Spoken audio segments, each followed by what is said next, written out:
And then when I finally got access to these high level athletes, that was my first major disappointment in my career. I figured if I could work with the top, one of which was a Stanley Cup winner. So that was like, that was the big deal. When offseason came about, the way we were training them was almost like we just don't want them to get injured while they're in our hands so that they can go back to playing hockey.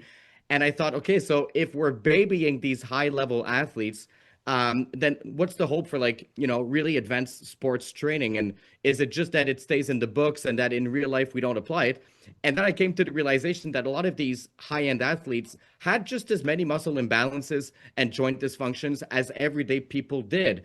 They worked really hard at a sport. They probably had some level of talent, but at the end of the day, I didn't find I was able to enjoy myself much more in developing my skills as a trainer by working with these high-end people versus working with regular population. So my interest became, why are they just as broken down as anyone else? And so now to me, the whole thing is, okay, so how can we stimulate the central nervous system? How can we integrate these, primitive reflexes in order not to need so much of the hands-on or so much of the corrective training? And that's been going on for 10, 15, 20 years in terms of just combining all these approaches. So here we are.